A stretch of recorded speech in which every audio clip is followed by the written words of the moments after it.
All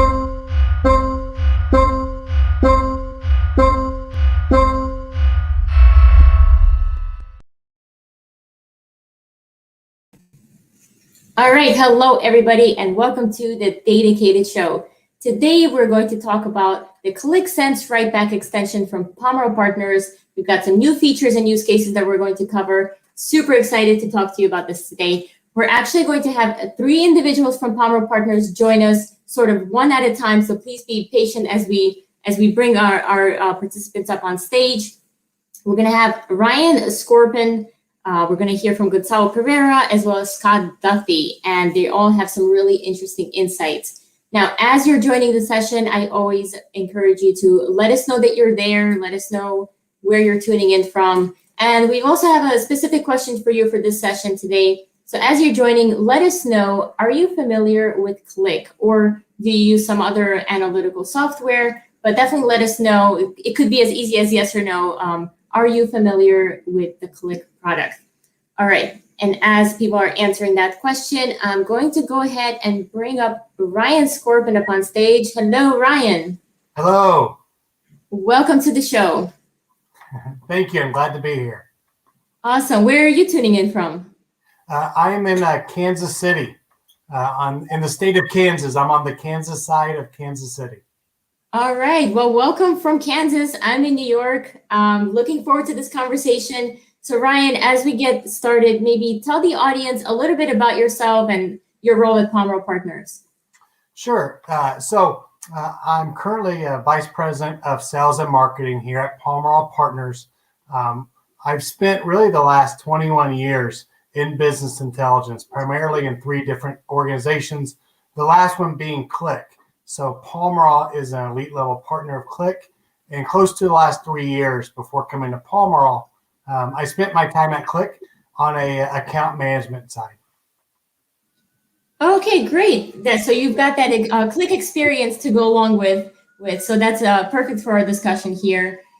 We've got an answer here from a LinkedIn user. Sometimes the comments come in as LinkedIn user if people have their privacy settings turned on. But basically, someone here from Netherlands has no idea about the software, but eager to learn. That's great. Awesome. Heather's here from Waterloo and has used the software. Got folks from India. We got Ravid here joining us. So thank you so much all for joining us here today. Now, I think it always helps when we set the stage for the conversation, right? So for those not familiar with Qlik, maybe provide a brief overview of what that is. And also we can start talking about what is the Qlik Sense Writeback extension. That sounds good. Yeah, I agree. Giving a little bit of context before jumping into a solution demonstration discussion is always important.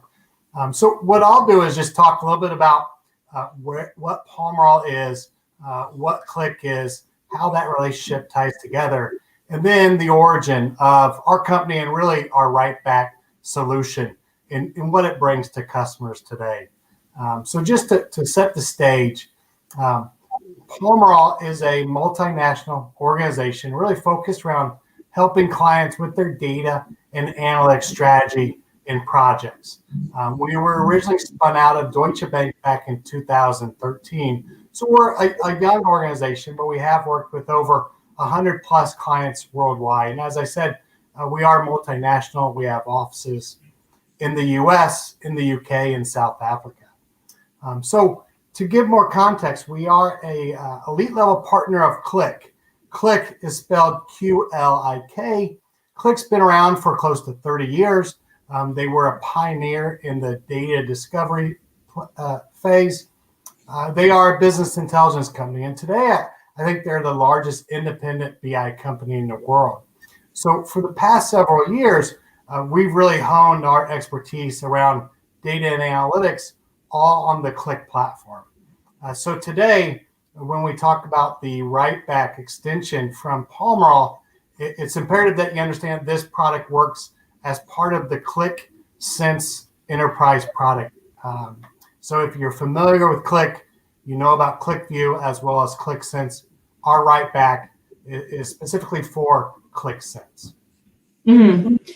So this all started out at Deutsche Bank in 2013, right? So I'm assuming it started as a need that Deutsche Bank had that you guys developed and then later spun off into a company.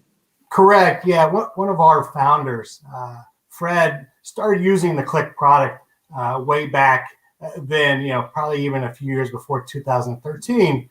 And Qlik is great at bringing disparate data together, data from different systems, and putting it into a single application or a single version so that analysts can do all their analyses from within one application. So Fred started that using the product at Deutsche Bank and then really found that, hey, there was a lot larger market for his expertise, as well as developing, creating an organization to do more data and analytics consulting. So when we first spun out from Deutsche Bank, a lot of our early or first customers were all around the finance function. Either they were a financial services organization or they were involved in finance. If you understand the history of BI, finance groups were always the first ones to try new technologies and get into analytics. I've spent 21 years in BI, but this has been true for going on 30 or 40 years. So a lot of our first customers were all financial based, and they loved the way that we helped them solve problems by bringing data together, putting it all into one place, and allowing for analysis. Maybe this was around budgeting or profitability analysis or customer churn. But what happened was that, historically, BI and analytics is a one-way street. It's data coming from systems out to the consumer. They're able to analyze it, but it's only one way. So our clients start asking us, is there a way we can collaborate back to the source system or back to another workflow or process based on that application? So they want two-way communication or bi-directional analytics. And so then we took that to heart because we're really about solving their problems. And we went about creating an extension into Qlik Sense that allows them to enter data in through the application and send it back to the source system or another point of record or another data store. Yeah, this is really interesting, and definitely looking forward to hearing actual use cases, because a lot of ideas come to mind already in terms of how I would see this being used. We do have a question here from the audience from George Farrakhan. He's asking, is this part of the default Qlik offering, or how does this work if somebody was interested in this extension? Yeah, so it is not part of the default Qlik offering. It is from Pomerol. It is an extension. It is, on a technical level, Goncalo and Scott will talk more, but it is something that would get installed as part of your Qlik Sense application. Working with a partner at Pomerol, we have a whole methodology around coming in, understanding use case, and then helping install it and providing some services around it to customize the solution to your needs. To answer the question, it's not part of the default. It is an extension from Pomerol. Okay, thanks for that. And I just had a quick question. You mentioned that finance companies are kind of data pioneers or business intelligence pioneers. Just briefly, why do you think that is? Why are they the first ones to kind of hop on the wagon? Yeah, so when you think about organizations 30, 40, 50 years ago, finance was always the first ones trying to use some sort of a spreadsheet mechanism. Maybe it was Lotus or some other spreadsheet type software. And they were always the one trying to apply analysis to numbers. So what you saw back in the 1980s were those sort of organizations or those sort of groups were the first ones to really put investment behind analytics tools. And I guess they have good reason, right? They've got the data and they have a lot to potentially earn from that data. So it makes sense. Yeah. Makes sense. Yeah. A follow-up question here from George, and a question I also wanted to ask was, what data sources does it work with, right? Like, can we write back to absolutely every type of database, or there's some specifications there? Yeah, it is pretty open. So once we get into the Pomerol Writeback extension, it's very flexible. So with Qlik Sense, there is an inherent database that gets used as part of the application. You can write back data to that. You can write back data to what's called a QVD, which is a Qlik data file. So there are a lot of options that you can build into your application depending on where you want to take that data back to. A lot of people don't want to take back and rewrite the source system. They want to move it to some other store. Maybe they want to do analytics on that or tracking who did what. So there is a lot of options there. Okay, perfect. Thank you so much, Ryan. So at this point, I'm going to go ahead and bring up our second guest, Goncalo Pereira. Hello, Goncalo. Welcome to the Dedicated Show. Hi. Thank you very much. Happy to be here. Are you also in Kansas, or where are you based? No, I'm a tricky one. So I'm based in London, but currently I'm actually in Lisbon. Oh, okay. Yes, you are a tricky one. There you go. That's awesome. Well, welcome again to the show. Very happy to have you. And Ryan, thank you for setting the stage for the conversation. Now, Goncalo, I think before we get into it, maybe tell the audience a little bit about yourself and how you work with Pomerol Partners. Yeah. So I'm one of the partners at Pomerol Partners. So basically, my responsibilities are they vary a little bit in terms of everything that is around the delivery, in terms of all the work, for instance, that Ryan was saying, everything that is related with Qlik, helping the customers, sometimes actually still doing the actual development myself. Mm-hmm. So that part is with me. And then I'm also one of the main developers and responsibles of this products area that we have. And in this case, where basically the writeback is aligned. Mm-hmm. Great. And I know we've got several updates that you guys have been working on for this Qlik Sense Writeback extension. But before we demo that, there's a quick question here from Roger. He's asking, will this work with Qlik Sense Enterprise SaaS? Yeah, so unfortunately at the moment, the answer needs to be no. So basically, unfortunately at the moment, because the writeback has the need to have a backend server in terms of to work with the database or with the files or with the QVDs, at the moment is not possible because we don't have direct access to the Qlik cloud servers. Mm-hmm. Now, one thing that is a reality is today we are working closely with Qlik, with the technology area from Qlik, to try to overcome this issue in terms of how can we actually overcome, what are the limitations, how can we, let's say, move away from the backend server and actually have only the front end to make it work.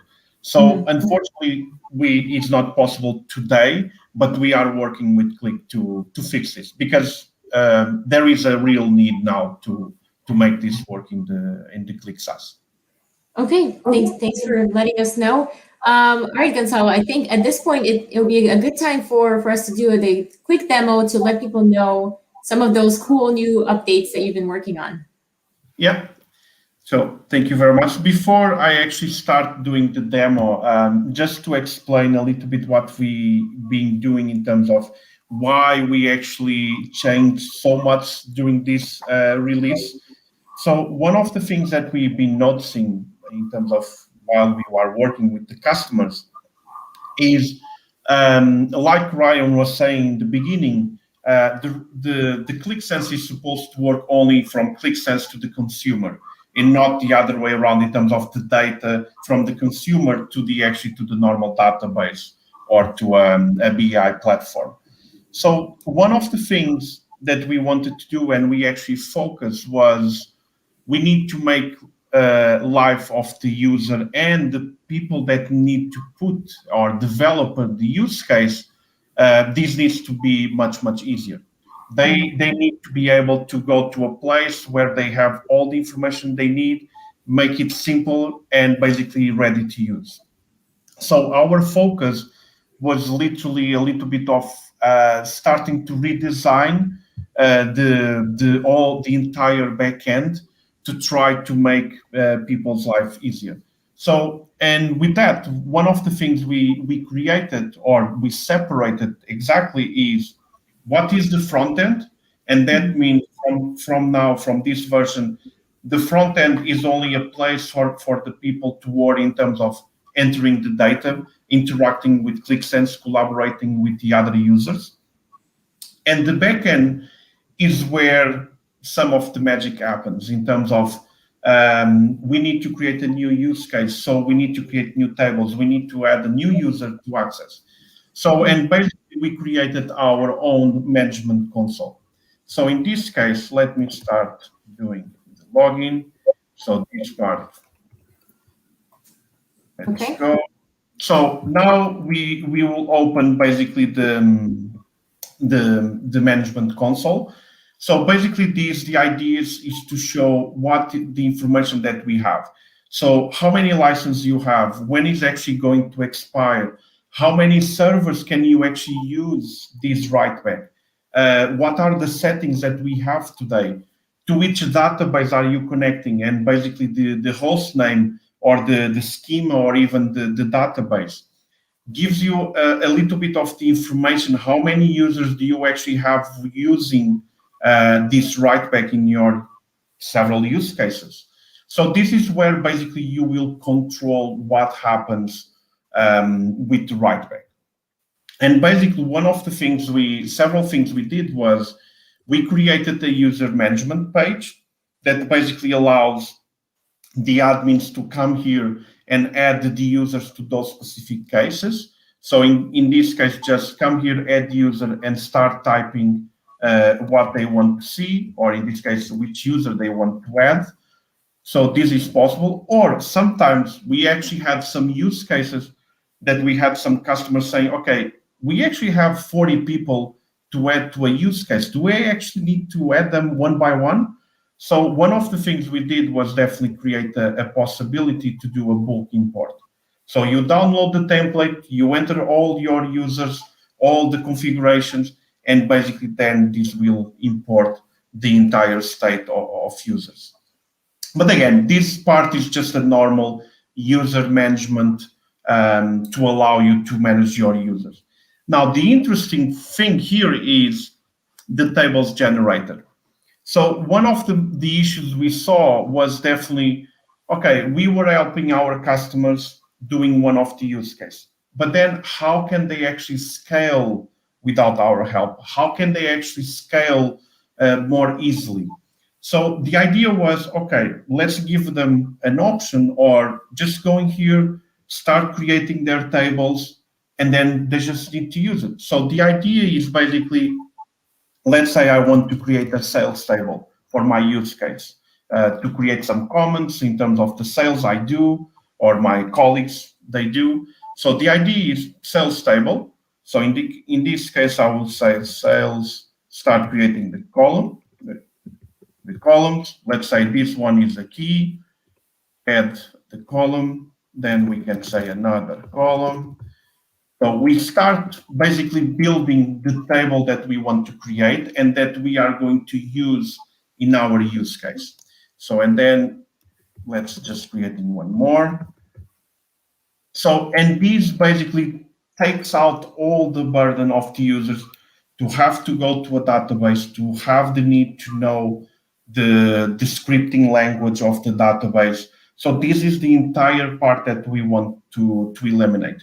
So, and then at the end, there is two options. Or we can create the table directly to the database, or we can even download the script to actually to create manually, as an example. So in this case, we will create the table. Here is our information. So we created the normal table and the history table where we were going to have our data.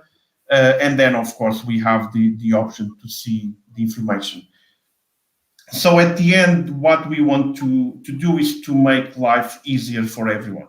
So an easy way where they can come, create everything they need to make sure it's working in the tables, and then basically just go to Qlik Sense and start collaborating, start working together and to make their normal daily work. Mm-hmm. So this is basically the writeback part in terms of the backend. So, and then of course, to make this work, we need to have a front end.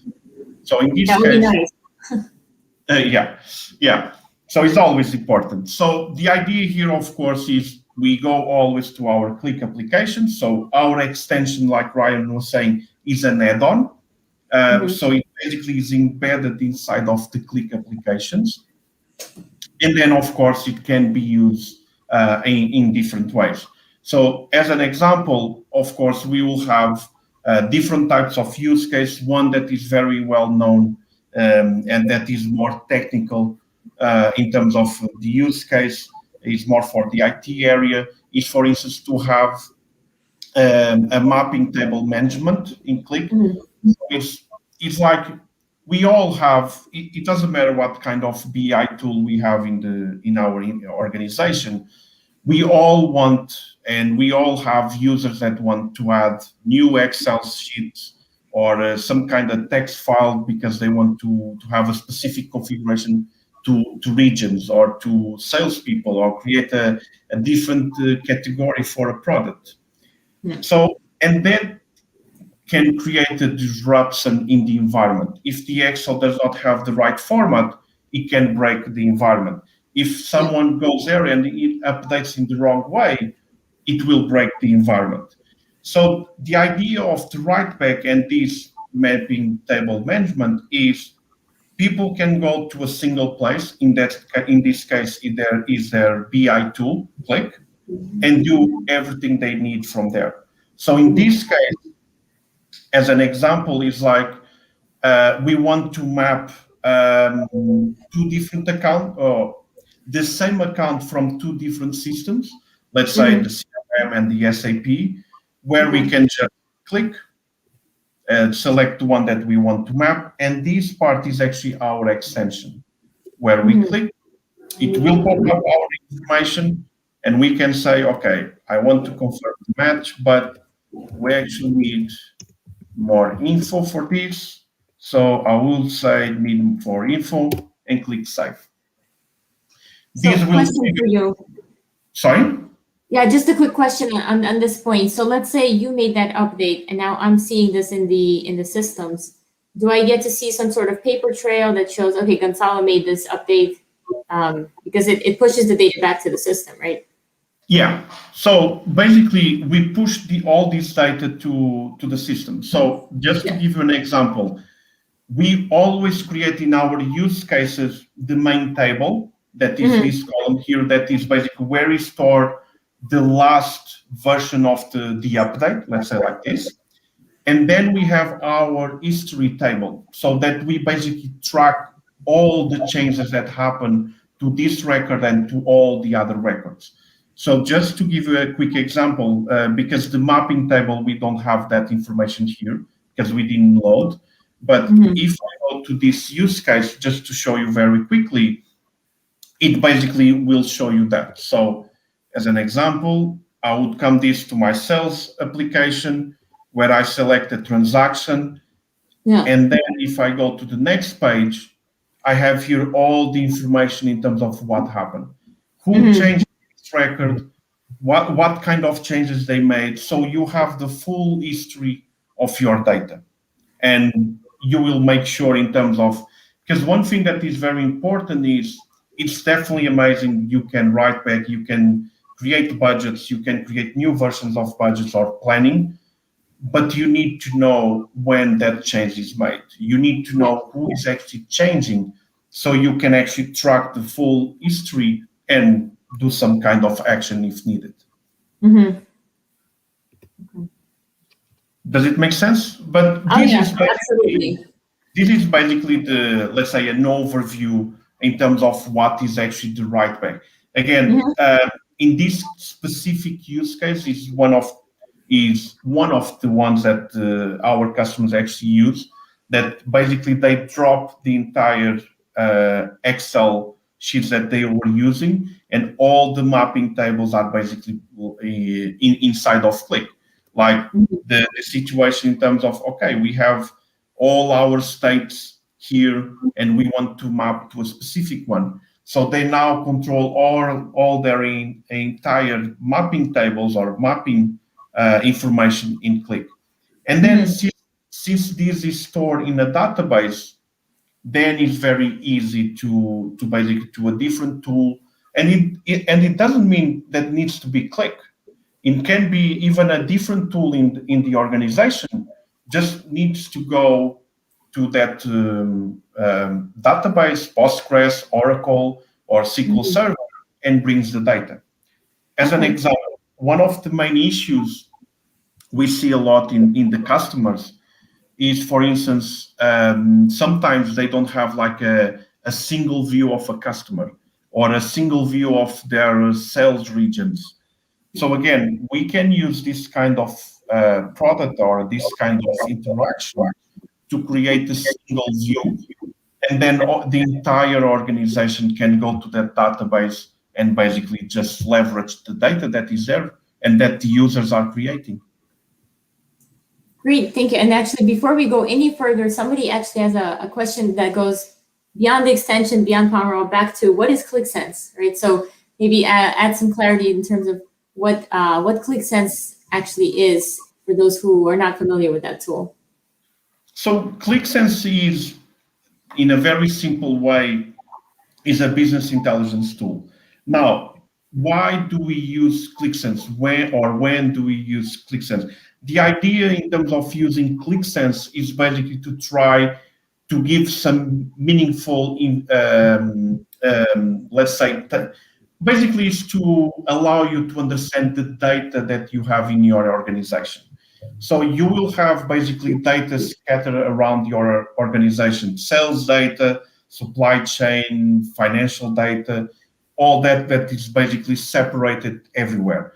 The idea is basically Qlik will allow you to create a single place of truth where you will have all that data in that place, and basically you can understand what's happening in your organization. You can understand what's been happening for the last 5 years and what kind of actions you need to take to go to the next level. So the idea in terms of in a big overview way, in terms of explaining, at the end is like almost, if it is built properly, and I need to be honest when I say this, if it is built and used properly, basically Qlik will explain you what is happening with your customers, what is happening with your finance in your organization, and how you can keep your business alive, and how you can perhaps go one step further from your competition at the end. Right. Yeah, my simple answer would have been business intelligence tool, period. But I appreciate your more in-depth response. So thank you, Goncalo. I wanted to check, do you have more stuff in the demo that you wanted to walk through? Now, in terms of big overview, I think it's enough. Being completely honest, we still have lots of configurations, extra configurations as an example, but to go a little bit more technical. So in terms of, as an example, lots of extra options in terms of when we are configuring the extension, the use case himself. Other options that we also add in terms of try to give the option to the user in terms of creating a little bit of their branding in terms of the buttons, to give more information as well, or at the end to make the writeback interact with the data that we have here.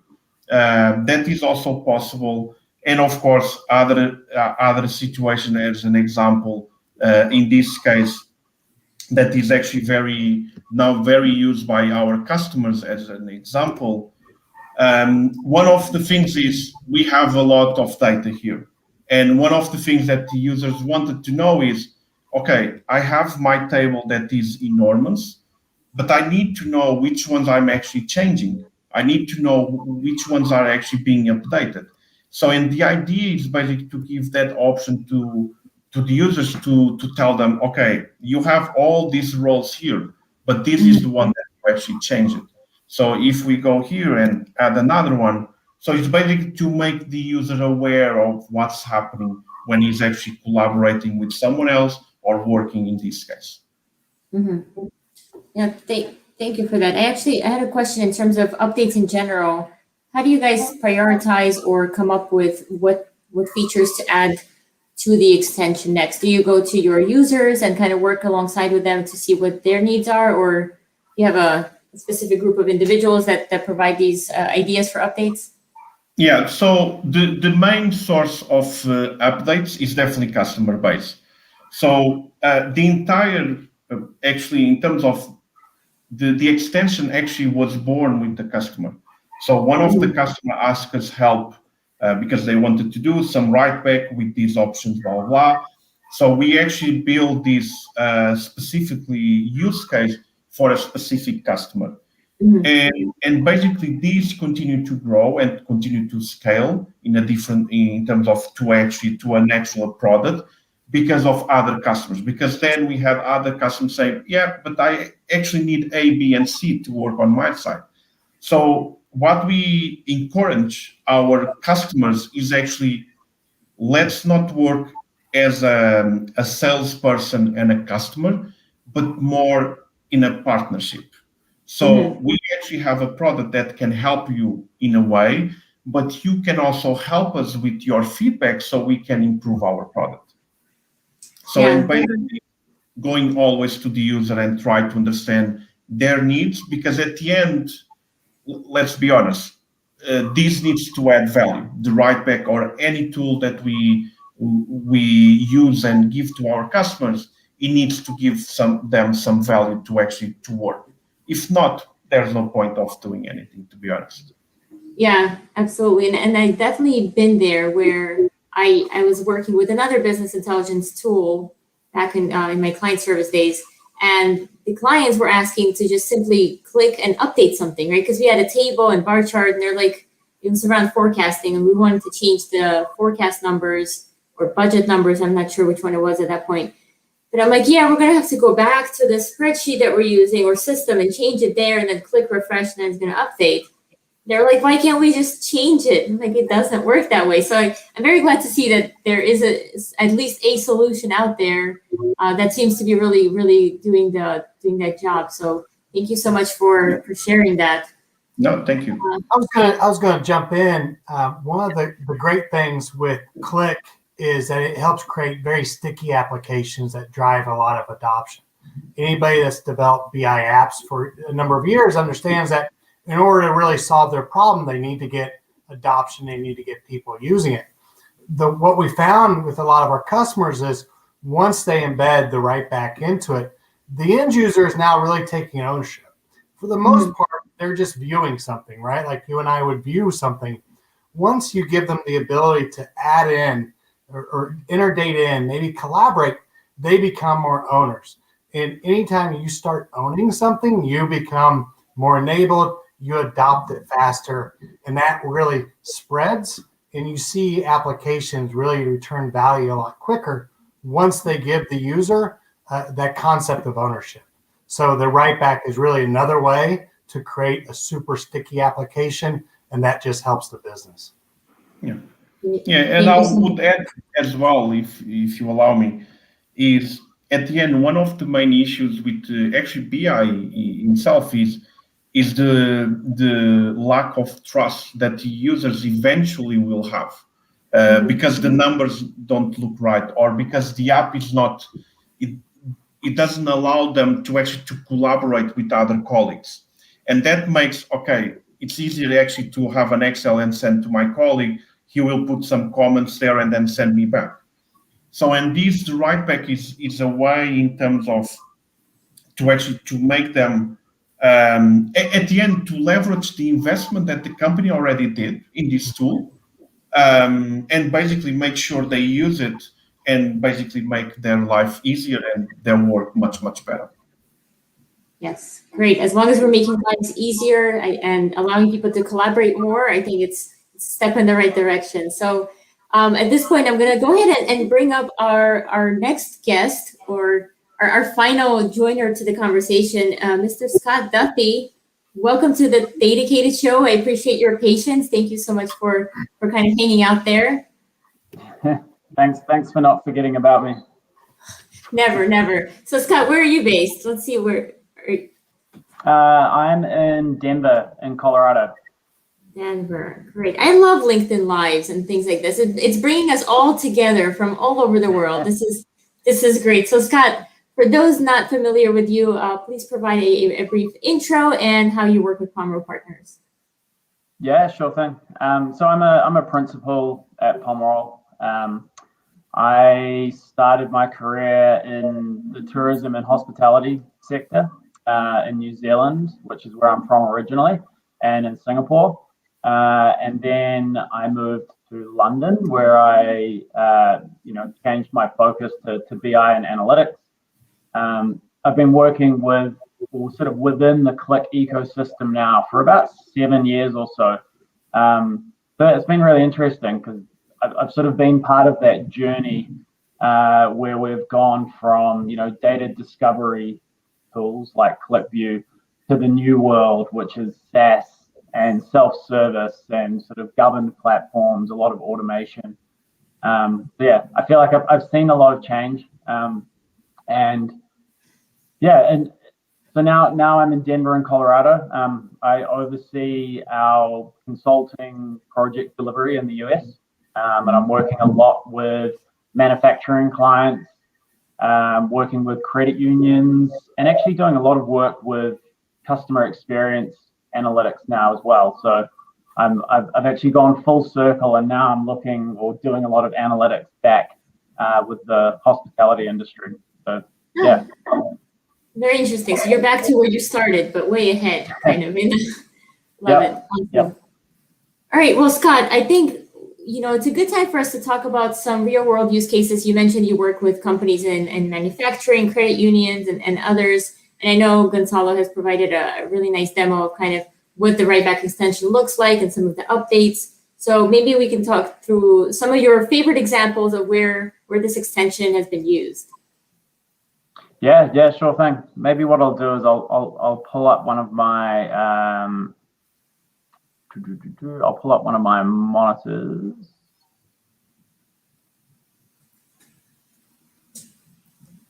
All right, I've got your screen here.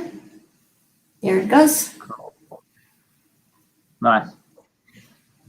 So yeah, lots of different use cases. I think before I jump in and talk about some really commonly used or common use cases, I think I can paint a bit of a picture first of sort of why the Writeback extension is so useful. And this is something that Goncalo and Ryan, I think, have both mentioned just before. So we're traditionally BI platforms were really used to just show us information. They were kind of the end of the road. There'd be a whole lot of data preparation, and we're really just using these platforms, whether it's dashboards or reports. We're just using these platforms to present the end results. What we're seeing now is that if people can actually interact with those dashboards and they can leave comments or adjust their targets or adjust their goals or do scenario modeling, all of a sudden they're interacting with the analytics and they're creating a workflow. So it's no longer the end of the road. You now have dashboards, and they're not only presenting you with information, but you're actually part of the process and you're submitting back into those dashboards. So really common use cases that this opens up. A lot of use cases with finance. So doing things like variance analysis and needing to leave commentary, like what's generating this variance, what are we doing about it, who's actioning it. The dashboard I'm showing you here is one around doing scenario modeling with sales opportunities. Mm-hmm. So I'll just show you a quick example. So imagine we're part of a sales team and we're selling some building or construction projects. So we're selling materials, but we're also selling our labor. And we've got opportunities in our CRM system. But traditionally, we would just use a BI tool to visualize and analyze what's in our CRM system. But using the Writeback extension in a BI tool, we can actually start to scenario model and adjust these numbers. without touching the CRM system.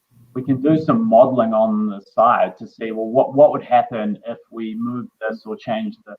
So maybe if I jump in and look at one of our accounts, we've got this account here called Avon, and in our CRM system, so we've got 3 opportunities for this account. So if I go in and focus in on these 3 sales opportunities, so we might be having a sales meeting, and my sales manager might say, well, what actually happens if the close date was going to be moved out by 2 months for one of these opportunities? And what if maybe the materials revenue was going to be chopped in half? How's that going to affect our sales team performance for the quarter? So what we can do here is we're currently just viewing what's in our CRM system. If I pop open the extension, I now have the ability to edit these records. So maybe this sales opportunity here is currently going to close on the 15th of August. Maybe it's pushed out to the end of the month. Maybe the materials revenue on the project gets cut down to 3,000. Maybe this project or this opportunity here is moved into the execution stage.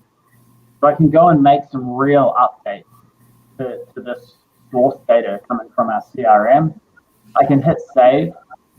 So my edits are currently being written back to a database, and then they've been pulled back into my BI dashboard, all sort of in real time. And now we can actually see the impact of those changes on our sort of broader, that sales team or sales region that we're working in. That's just a really quick example. So I guess traditionally budgeting and forecasting has been done in Excel a lot. And so with Excel, it's like shared files. Excel files are very error prone. There's not much governance, and it's also very hard to control versioning. So instead of sort of doing an operational process like budgeting and forecasting in another tool, we're actually just bringing the workflow and the process and the analytics together and doing it all under one roof. Thank you so much for that demo, Scott. A question. So first we did some what if scenario analysis, right? To see if we made some edits, what that would look like. And then if we actually wanted to go ahead and make those edits, we can push that data back to the CRM just by changing things in the Qlik application. So what I've actually done here is in this use case, I haven't actually pushed these edits back to our CRM system. I'm almost creating sort of an alternative view. So I'm doing some scenario modeling on the side.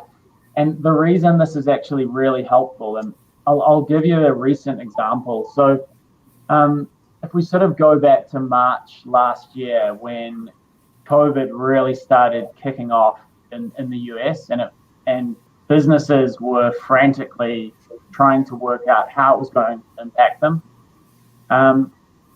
A lot of our customers, their budgets and forecasts became obsolete, useless overnight.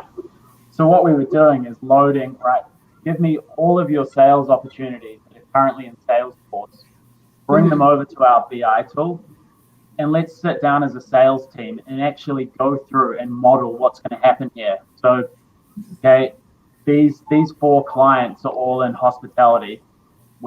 All of these opportunities are dead because they're not going to be spending any money. And we could actually go through in real time and sort of remodel our whole sales pipeline, but without actually having to go and touch the CRM system and make any permanent changes. So we're almost creating this alternative view that's more interactive and more of a kind of scrapbook we can actually physically work in.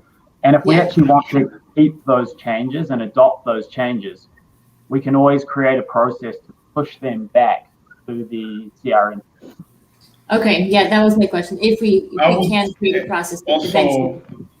I would also add, if it's not an issue, is also one thing that we always recommend the customers in terms of not write back directly to the CRM or to the actually source data, because eventually, if we start saving directly in the source data, instead of the write back or the Qlik or this tool, instead of being a collaboration tool, it will become more a tool to actually to try to hide issues that we actually have in our source data, because we will need to fix A, B, and C.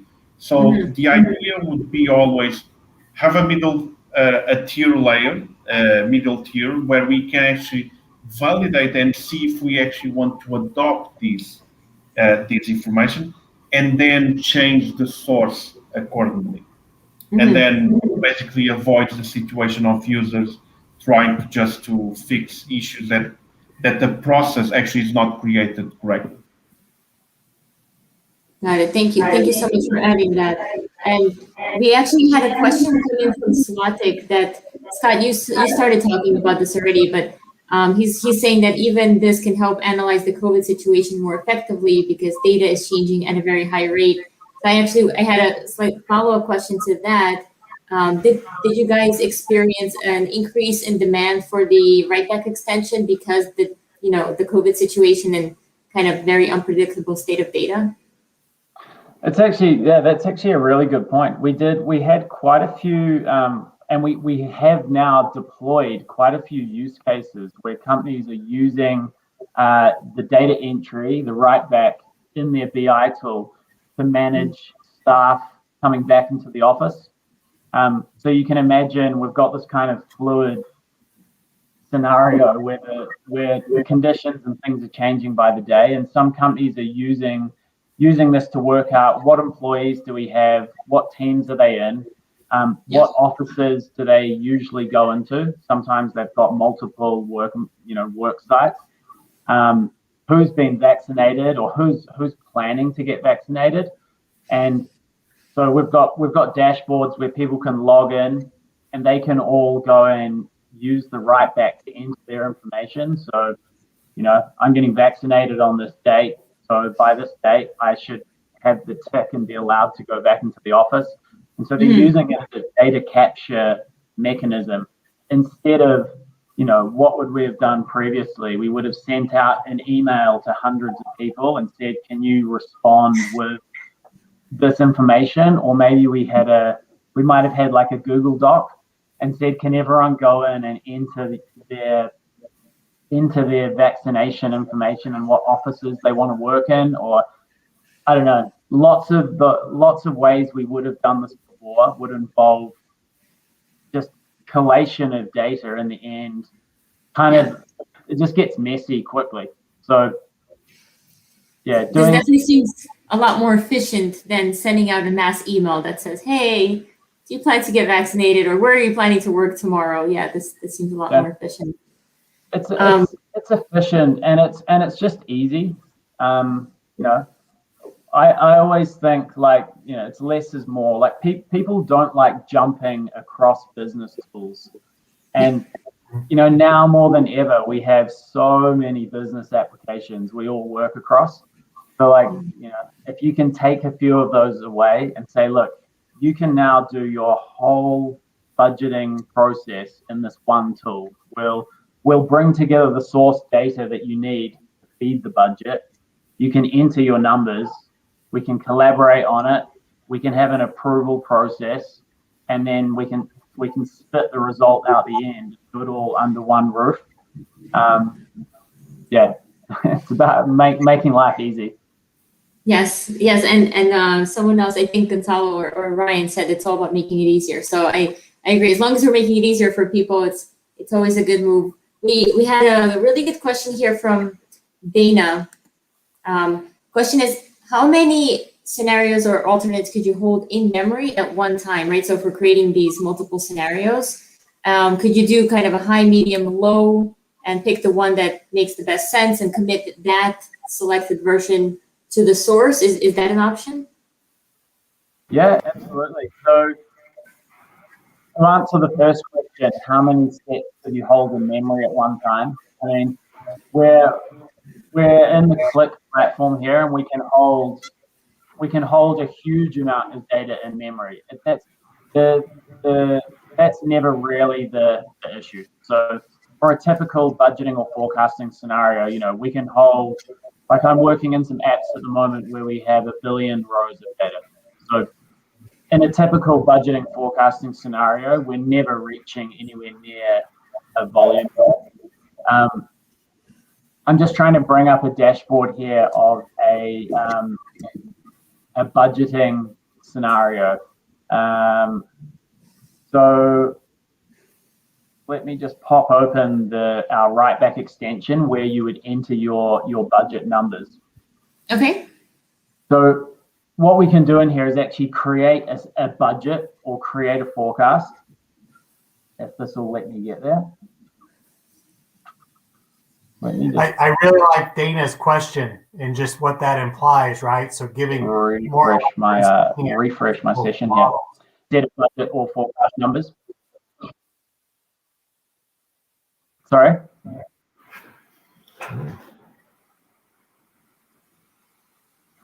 So what we can do is we can give that scenario that we model, we can actually give it a label.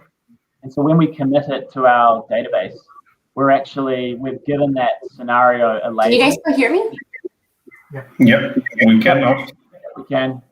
Oh, okay. Welcome back. Thank you. Not sure exactly what happened. It kicked me out and logged me back in. So I can't see Scott anymore or his screen. No, he's still here. Oh, okay. He's going through that question and bringing up. Okay, got it. Thank you. I'm not gonna try and screen share this scenario. It's easier just to talk to.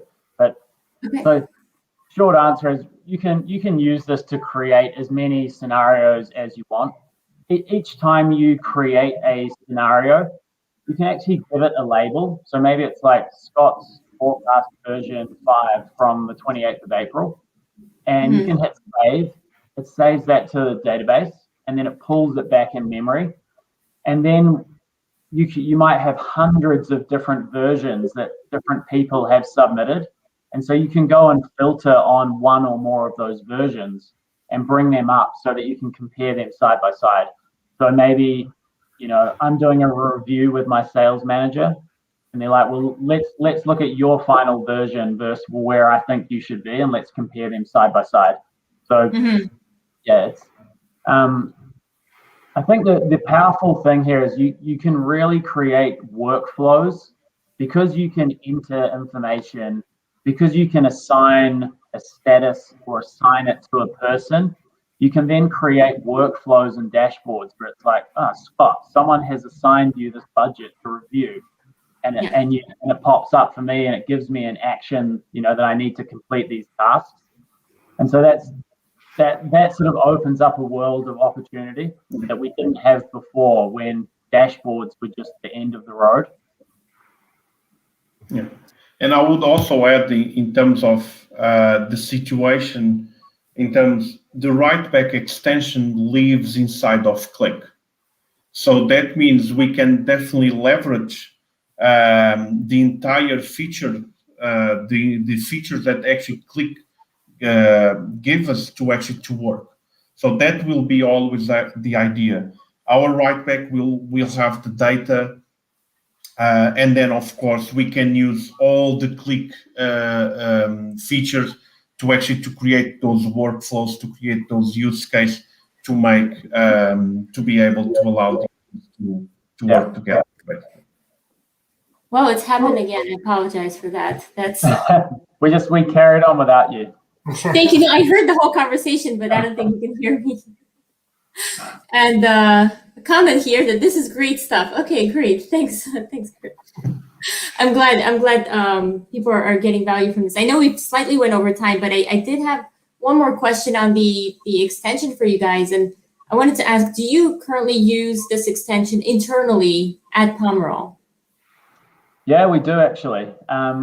And we use it for one really simple use case, which is we have timesheets or time tracking in our time management system. I mean, we're a consultancy, so we're very good at tracking time. And then we have a finance system where we bill for that time. And these, like everyone else, these systems, they don't talk to each other. They're totally separate.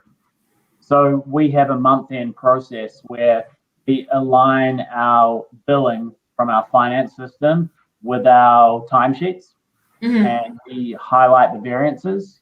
And there are always variances for right and wrong reasons. And we use the Writeback extension, or our finance department uses it to go through and explain the variances. Often it's like, this was expected, this was due to a discount, or it might be, actually, this variance is incorrect, we need to fix this. We assign it to a person. So who's going to fix this? Okay, this is Qlik's account, she needs to fix this. So we've got a whole workflow that we enable off the back of pulling the data together, putting it in a dashboard, and then allowing that data entry. Yeah, coming from a consulting background, I can definitely let you know, I agree with all the variances. There are always going to be variances, especially with how people think they're going to spend their time versus how they actually build their time. So I can definitely see this as a very good use case. And thank you so much for sharing that. Before I wrap up, I just wanted to ask, is there anything else that you want to share with the audience as it relates to this Qlik Sense Writeback extension, or maybe anything that I might have missed?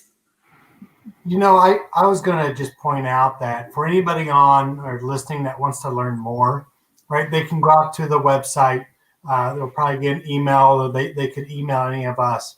But anybody that's really wanting to understand more about making their users owners of an application and getting adoption with some sort of a writeback, whether it's budget, whether it's surveys, whether it's tracking some use somewhere, have them reach out to us. We'll sit down for an hour or two and really understand what they're wanting to do before applying technology to it, right? So in every use case, people really find out, do they just want to write back, or do they want some more maybe UI experience? Do they need something embedded into an application that will then create more enablement? So there's all sorts of things to think about, but those are great, valuable conversations that we're happy to have with people. Perfect. Thank you so much. And on that note, I wanted to kind of go around the virtual room and ask, what is the best way for people to contact you if they did have some follow-up questions or wanted to continue this conversation? I can start, like Ryan said, in terms of going to the website. Of course, we have there the generic email. Nevertheless, everyone that is here is on LinkedIn. So if they want to contact me directly, feel free just to send the invite, and happy to have a conversation. Okay, great. And Scott? Yeah, same. You can grab me at scott@pomerolpartners.com or grab me on LinkedIn.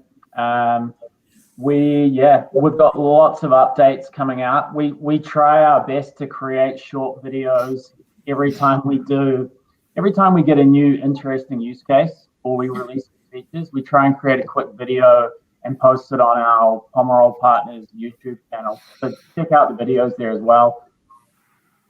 Great. Now, I'll share a link to the YouTube channel because I actually watched a couple of those videos. They're nice and short, like perfect length to get across the use case without taking up too much time. So I'll share that in the comment section after we wrap up so people can access that and look at some use cases. And Ryan, where can people find you? Same place? I'm pretty easy, Ryan@pomerolpartners.com. I'm also on LinkedIn, and we'll get anything that comes through the website will come across my desk. Great. Well, I want to thank you all so much for joining me here today on the Dedicated Show. Definitely huge thank you goes out to everyone who joined us live and or watching the recording. And if you've missed, parts of the session, the recording is available on YouTube on the Dedicated channel and also on LinkedIn, Twitter, and Facebook. And lastly, Dana's here just saying thanks for putting this on. He's looking forward to learning more. So Dana, thank you so much for joining us. And a huge thank you to you guys, the speakers. Really, really great to have Pomerol Partners on the show. Always happy to learn about what you guys are doing, and definitely encourage the audience to go ahead and follow the Pomerol Partners company page on LinkedIn and on Twitter. Awesome. Thanks, Kate. Thank you. Thank you. Thank you very Bye. much. Bye-bye. Bye.